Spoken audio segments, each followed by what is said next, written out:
Hot coffee hissed as it splattered across the lap of a 70-year-old black man. The flight attendant smirked, her voice dripping venom. "Consider this a warning. First class isn't for you." The cabin erupted. Some laughed, others filmed, all waiting for him to break. Security was called. Threats of removal barked over the intercom. Yet he sat silent, eyes steady, a storm contained, because in seconds, his next words would detonate and expose the crew's biggest mistake in front of the world.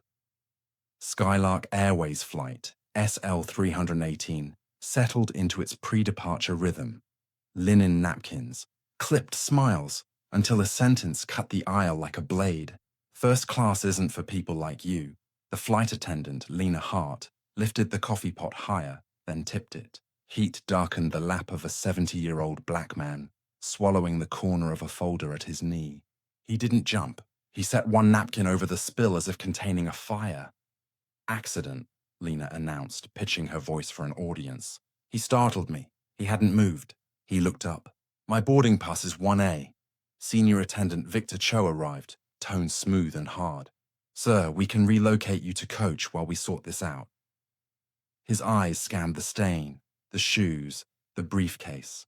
"First class requires a certain presentation." "Presentation," the man said evenly. "Or compliance." The intercom clicked. "Brief delay while we resolve a seating issue," Captain Alvarez said. 10 minutes, phones rose. A businessman in 2C began streaming.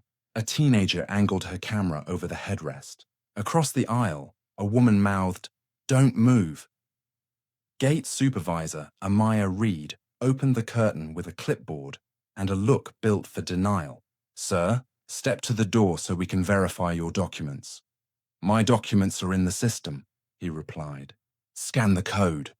Lena handed over the pass, careful to avoid the scanner. The code flashed green. Amaya hesitated anyway. "Even so, there's been a disturbance." "The disturbance," he said, was poured. 2 security officers entered. Malik stone-faced, Breen already reaching for restraints. The air changed from rude to dangerous. Passengers whispered advice. "Record everything. Keep your hands visible." "Name?" Amaya asked. He opened his briefcase. Bodies tensed. He removed a leather card case, selected one card, and placed it on Amaya's clipboard. She read again. "Elias Langston." She whispered. "Mr. Langston," he said. "Chairman, Langston Capital. Longtime partner to this airline." The teenager's stream spiked. Comments rolled. "He owns part of them." "Wait, serious?" Victor tried to reset. "Sir, if we had known—" "That sentence is the problem," Langston said. "You would have treated me differently if you knew." Captain Alvarez stepped from the cockpit.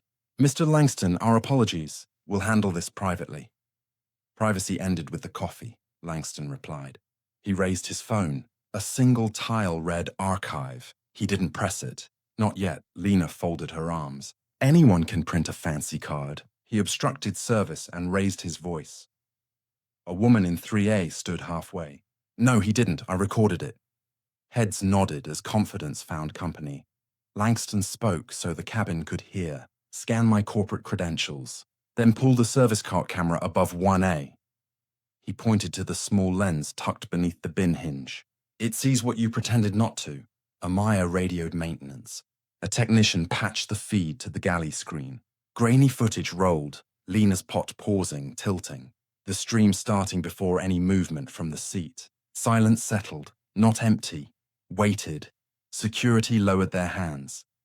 Captain Alvarez tried again. "On behalf of Skylark." "Not yet," Langston said, tapping archive. Phones near the bulkhead pinged as the recording replicated to secure endpoints. "Documentation first. Apologies later." Color fled Lena's face. "It was an accident." "You sharpened it with words," he answered. "First class isn't for people like you." She looked at the carpet. Langston turned to Amaya. "2 paths before we leave the gate. Path 1, accountability. Ms. Hart terminated upon landing. Mr. Cho suspended pending review and training. Public apology to this cabin. Immediate policy change. Crew cameras on carts.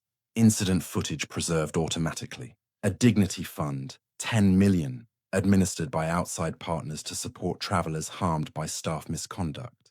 Path 2, Escalation. I convene an emergency session with Skylark's board. Langston Capital begins selling our stake at market open. Regulatory complaints follow. Every carrier we invest in receives this footage and our recommendation to create distance.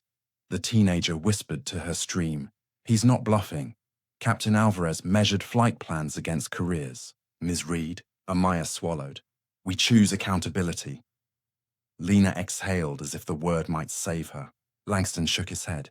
Accountability has names. Say them, Amaya steadied herself. Lena Hart, terminated upon landing for misconduct and dishonesty. Victor Cho, suspended for failure to protect a passenger.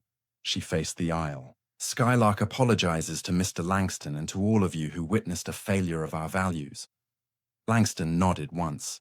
Add one condition. Training isn't a slide deck. 40 hours, audited, across the system. Approved, Amaya said, writing as she spoke. Dignity Fund launched in 30 days. Victor cleared his throat. Sir, may we relocate you to change clothes? My dignity isn't cloth, Langston said. It travels fine, pushback began. During climb, passengers passed napkins and quiet words. Cameras kept rolling, but angles dropped, reverent rather than hungry. At cruise, Amaya returned. Corporate is on the line to confirm terms and request discretion. Discretion protects behavior, Langston said. Transparency changes it. He took the handset, read each condition clearly, and required a callback number and recording ID. When he ended the call, he looked at Lena. Her name pin was gone. I won't ask your history, he said. I'll ask your future. Choose better people to be, tears welled. I was wrong. Correct, he said. Now clear the aisle so others can serve. Victor approached, chastened. We can offer a fresh set of clothes from the amenity closet. Keep them for someone who needs them, Langston said. Bring paper towels for the carpet you stained. He reopened his briefcase and slid new documents over the ruined folder. Aircraft orders, route models, scholarship endowments. Work resumed around a man who refused to be moved. Before descent, Amaya's voice steadied over the intercom. Skylark will publish accountability measures this week. An independent passenger board will oversee them. The cabin shifted. Not applause, but respect. As wheels touched down, Lena froze at the bulkhead. Victor stood stiff, humbled. At the gate, Amaya handed Langston a written apology. He rose, the stain a dark mark, and faced the aisle once more. Some think power is loud, he said quietly. Power is consistent. He stepped into the jet bridge. The lesson had already landed. If this story hit you, like and share it right now. Comment your city and the moment that stunned you most. Then subscribe and turn on notifications, because the fight for dignity isn't over, and you'll want the next chapter.